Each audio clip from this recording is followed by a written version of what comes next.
Hi, welcome back to the channel. My name is Dr. Claire Killingback and I'm a senior lecturer in physiotherapy.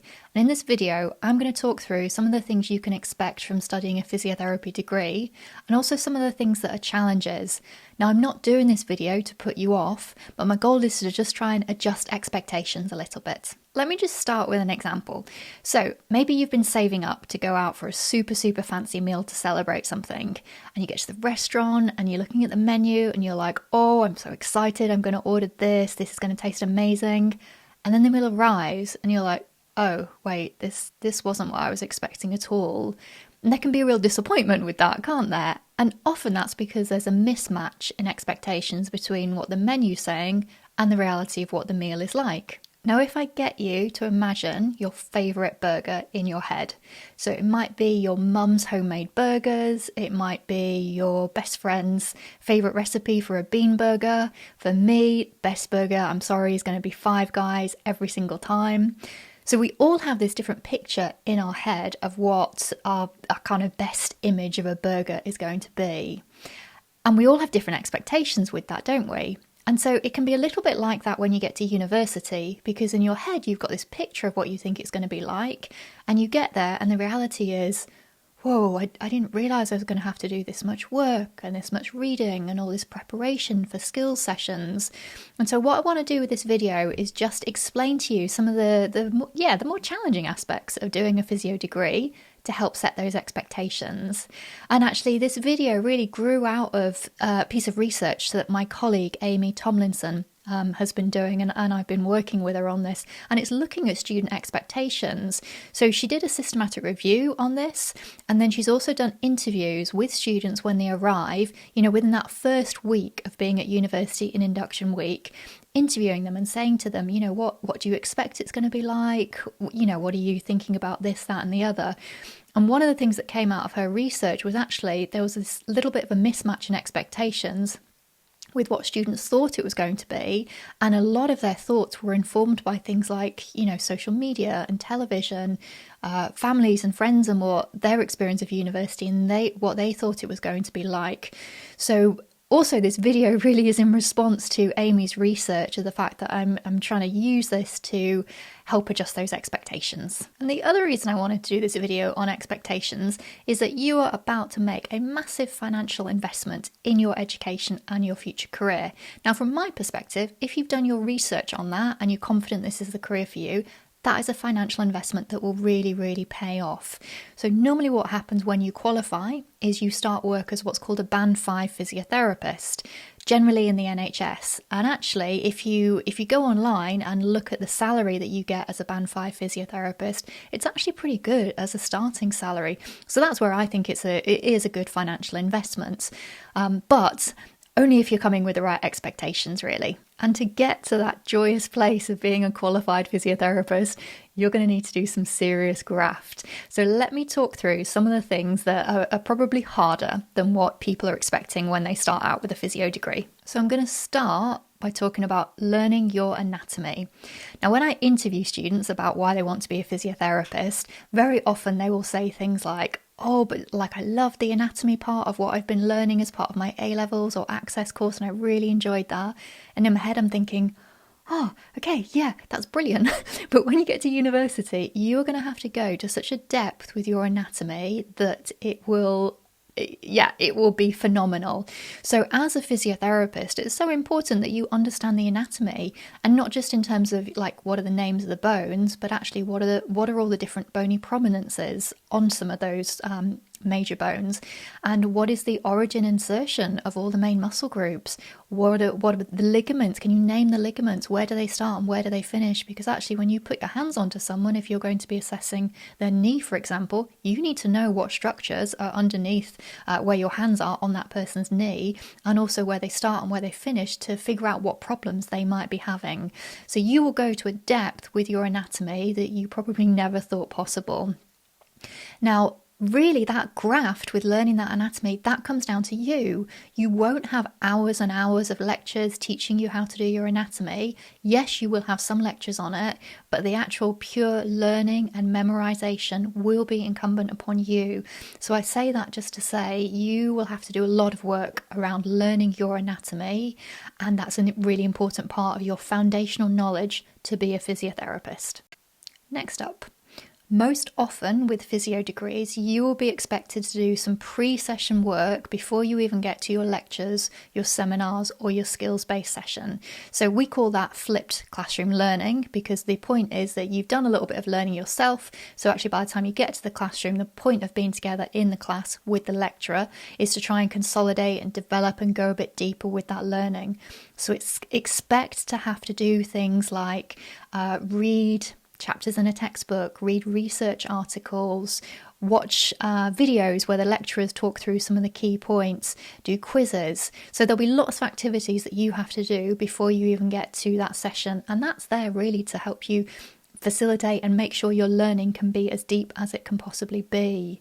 Now, just a point here, if you're a student and you've got neurodiversity, so something like dyslexia or ADHD, and actually you really struggle with reading large volumes of text or research articles, please don't be put off or freak out.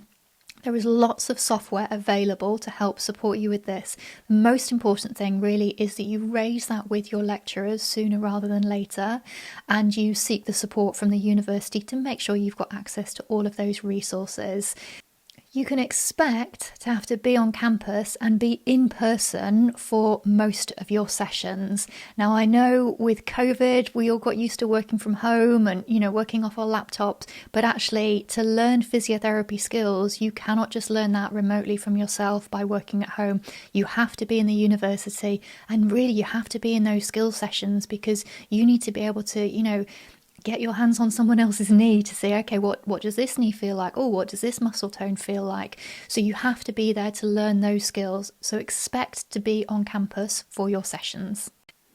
If you're getting value from this video, please can you make sure you give it a thumbs up, you subscribe, and you share it with anyone else who you think may be benefiting from this learning. Next, I just want to talk through a couple of points around placement.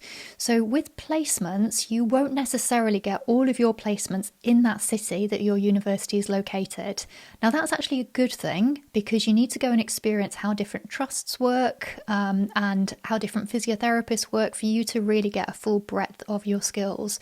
Now, that means you may need to travel for some of your placements, or you may need to live away. So just be prepared that you won't necessarily be living in the city where your university is for all of your placements, but you may need to travel and you may need to live away.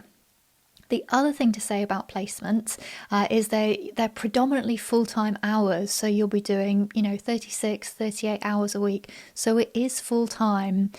And so, I guess I say that just to be prepared for that working. Now, because of the intensity sometimes of a physiotherapy degree, you won't necessarily be able to party quite as hard as some of your friends. I'm not saying it won't be fun. I'm not saying you can't party at all, but I am saying it will just be a slightly different experience perhaps to some of your peers who are not doing healthcare programs. Just be prepared for that. The other thing to say is that sometimes I'll have physio students and, they will have been the brightest person in their college, in their school, on their access course. And then all of a sudden they get to university and they're surrounded by all these other bright people, which can then make them feel like they're a little bit of an imposter. So that's called imposter syndrome. That's really common. It's something that lots of people struggle with, so it's not necessarily unique to physiotherapy students. But I raise that now just to say, sometimes you might be doing your physio degree and feel like, oh, actually, I don't know if I'm clever enough to be here, and there are all these other clever people around me, and one day someone's going to find out that I shouldn't be here. And so it can just make you feel, I guess just a little bit insecure.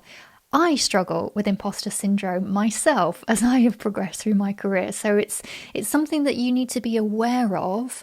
And if you're concerned about it, just make sure you're talking to your academic tutor about it, because they can help encourage you and reassure you. And lastly, you will need to be in charge of managing your own learning. So one of the activities I do with my first year students when they very first start is I ask them the question and I say, where has your learning come from to date? And I get them to line up in the classroom along a spectrum. And one end of the spectrum is around your learning has predominantly come from others, so teachers, tutors, your curriculum at school. And the other end of the spectrum, I say that's around where's your learning come from yourself. So maybe that is you taught yourself how to play guitar from YouTube, or you learnt to speak a new language by going and staying in that country for a little while. But that learning has predominantly been independent and from yourself. And normally what happens when students do that is they all bunch up towards the end of the spectrum that learning has come from others, which is right, isn't it? Because it has predominantly when you come through the school system or when you're a mature student and you're going back to college to do an access course, it has come from those tutors and lecturers. But then I ask my students a second question and I say, where do you think your learning is going to come from at university? And normally what happens is there'll be a little bit of a shift towards learning will probably need to be coming more from myself. But actually students are still mostly bunched around that end of the spectrum where learning is coming from others, i.e. from your lecturers and the curriculum and the content that we put together. Now again, that is true. But I ask them a third question and I say, where do you think your learning is going to come from once you qualify? And that's when I see a little bit more movement and students will move more towards the end of the spectrum. That is, well, learning's going to be coming from myself. Because the reality is once you qualify, it is up to you to be ensuring you maintain your professional practice and you keep learning to keep those skills up to date.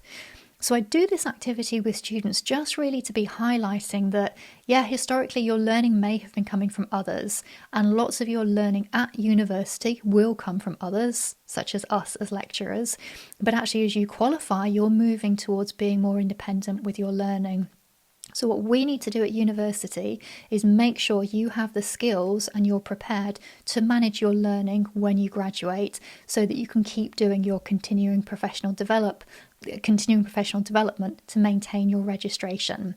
So I say that just to say there is a difference in your learning at university with an expectation that you will be managing more of your learning. I really hope I haven't put anyone off with this video. My intention is very much just to make sure that you're going into this degree with your eyes open and the right expectations. Yes, physio is a tough degree, but it's such a rewarding profession and you would not have been offered a place on that course if the lecturers didn't think that you had the ability to complete that programme. So take confidence in that and go enjoy your learning.